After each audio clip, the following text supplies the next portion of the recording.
آج ویو 360 میں پاکستان میں سیکیورٹی خدشات پر چینی سفارت خانے کا کونسلر سیکشن بند۔ امریکہ اور اتحادی روس کے خلاف یوکرین کی فوجی امداد جاری رکھیں گے، کیو کو حملوں کا مشورہ۔ اور 100 سال سے امریکی لائف سٹائل کا حصہ رہنے والے سینما گھر زوال کا شکار۔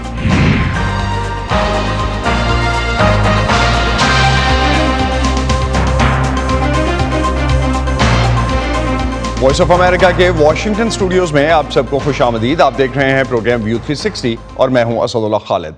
چین نے تکنیکی وجوہات کی بنا پر پاکستان میں اپنے سفارت خانے کا کونسلر سیکشن بند کر دیا ہے اور پاکستان میں سیکیورٹی صورتحال کے خدشات پر اپنے شہریوں اور چینی کمپنیوں کو انتہائی محتاط رہنے کی ہدایت کی ہے۔ چین کی وزارت خارجہ نے ہفتے کے روز جاری کی جانے والی اپنی ایڈوائزری میں کہا تھا کہ چینی شہری پاکستان میں ایسے علاقوں میں نہ جائیں جہاں ان کی سلامتی کو خطرہ ہو سکتا ہے۔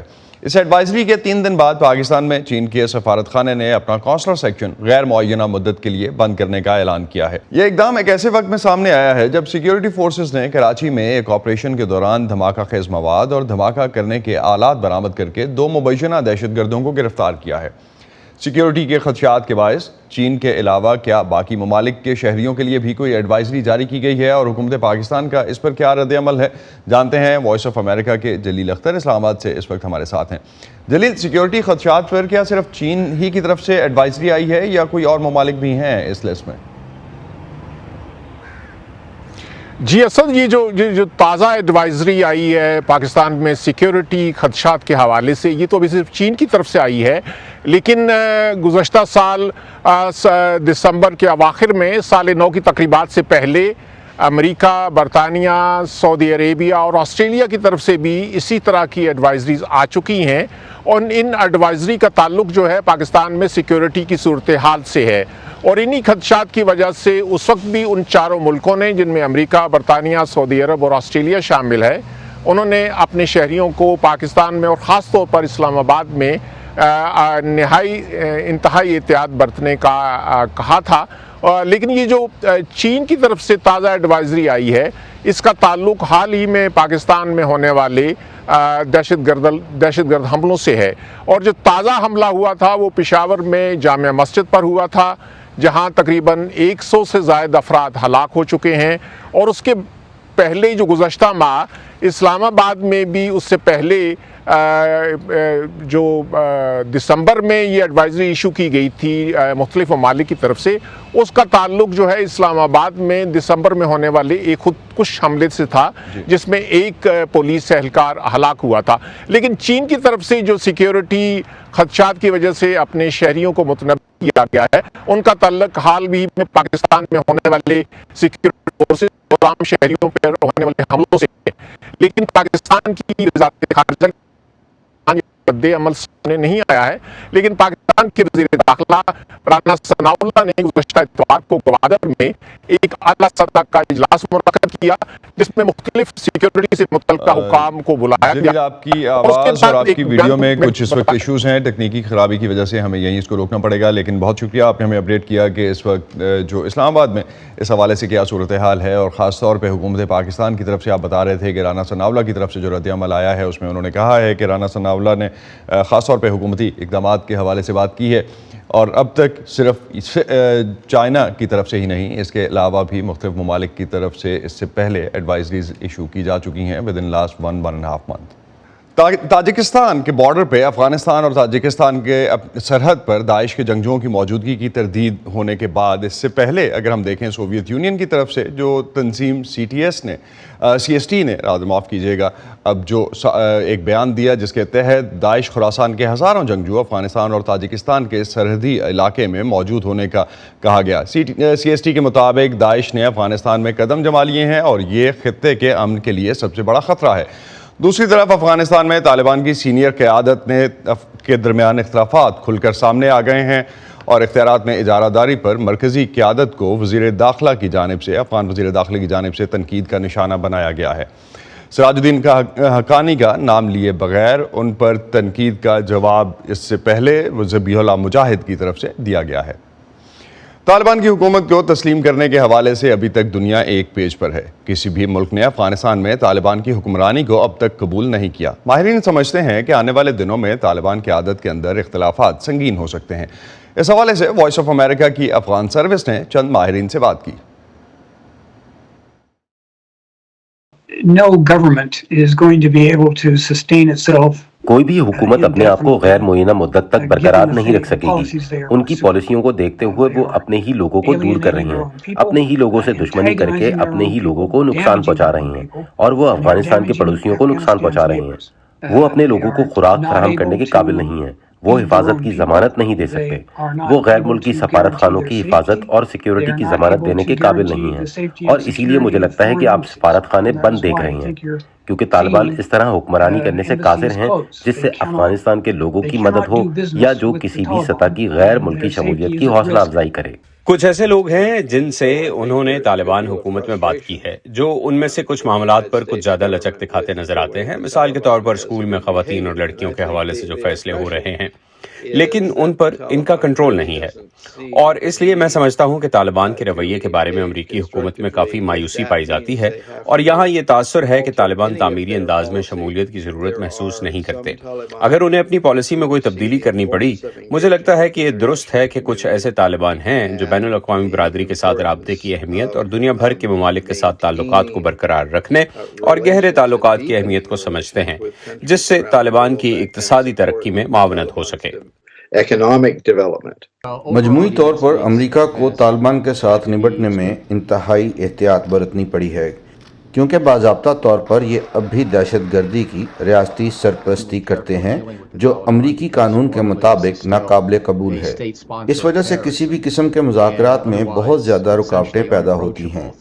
اب بالواسطہ بات چیت کے بالواسطہ رابطے کرنے کے طریقے ہیں، جیسے کچھ طرح کی امداد کی ترسیل کے لیے انسانی بنیادوں پر استثناء حاصل کرنا وغیرہ، لیکن مجموعی تعلقات اب بھی منجمد ہیں۔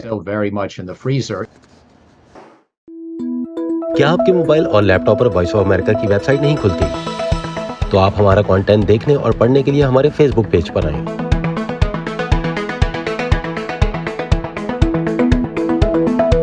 یا ہماری smart phone app download کریں جو ایپل اور اینڈرائیڈ دونوں ڈیوائسز کے لیے دستیاب ہے۔ اور امریکی وزیر دفاع لائیڈ آسٹن کا کہنا ہے کہ جس طرح انہیں توقع کی جا رہی ہے ان کی طرف سے اور امریکہ اور باقی اتحادیوں کی طرف سے کہ یوکرین موسم بہار میں روس کے خلاف جارحانہ کارروائی کرے گا، اور یوکرین کے لیے دفاعی رابطہ گروپ کے 54 اراکین کی توجہ کیف کو جنگی ساز و سامان، ایندھن اور اسپیئر پارٹس فراہم کرنے پر مرکوز رہے گی۔ وائس آف امریکہ کی رپورٹ۔ امریکہ کی زیر قیادت یوکرین کانٹیکٹ گروپ کے ارکان نے منگل کو برسلز میں ملاقات کی، جس میں وزیر دفاع لوئڈ آسٹن نے واضح کیا کہ یوکرین روسی حملے کے خلاف جنگ میں تنہا نہیں ہے۔ ایک سوال کے جواب میں کہ اس وقت صورتحال کیا ہے، لوئڈ آسٹن نے کہا، یوکرین جو کچھ پہلے ممکنہ لمحے میں کرنا چاہتا ہے وہ یہ کہ میدان جنگ میں ایسے حالات پیدا کرے جو اس کے حق میں قائم رہیں، اور اس طرح ہمیں توقع ہے کہ ہم انہیں موسم بہار میں کسی وقت حملہ کرتے ہوئے دیکھیں گے۔ وزیر دفاع نے کہا کہ تنظیم میں نمائندگی کرنے والے 54 ممالک کیو کو درکار گولہ بارود اور اسلحے کی ترسیل جاری رکھنے کے لیے اپنی ہر ممکن کوشش کریں گے، کیونکہ روس اپنے حملوں میں تیزی لا سکتا ہے۔ روسی وزارت دفاع نے پیر کو کچھ تصاویر جاری کرتے ہوئے کہا کہ ان میں یوکرین میں کام کرنے والے توپ خانے اور فضائی دفاع کے لیے یونٹس دکھائی دے رہے ہیں۔ امریکی وزیر دفاع نے کہا کہ روس بڑی تعداد میں نئے فوجی یوکرین میں بھیج رہا ہے، لیکن بہت سے ایسے ہیں جن کے پاس ساز و سامان اور تربیت کا فقدان ہے۔ امریکی جوائنٹ چیفز آف سٹاف کے چیئرمین جنرل مارک ملی نے کہا کہ روس یوکرین کے ڈونباس علاقے میں آگے بڑھ رہا ہے۔ وہ اس وقت ڈونباس پر حملہ کر رہے ہیں، ان کی پیش رفت سست ہے، یہ مسلسل دباؤ سے کمزور کرنے کی جنگ ہے، وہ بھاری جانی نقصان اٹھا رہے ہیں، ان کی قیادت اور حوصلے بلند نہیں ہیں اور وہ زبردست جدوجہد کر رہے ہیں، تاہم ان کے پاس تعداد زیادہ ہے۔ روسی فوج کے ایک ترجمان نے پیر کو کہا کہ رضاکارانہ حملہ یونٹ نامی فورس نے میزائل اور توپ خانے کی مدد سے بخمود کے بالکل شمال میں واقع ایک گاؤں پر قبضہ کر لیا ہے۔ یوکرین نے تسلیم کیا ہے کہ مشرقی شہر کے ارد گرد صورتحال دشوار ہے۔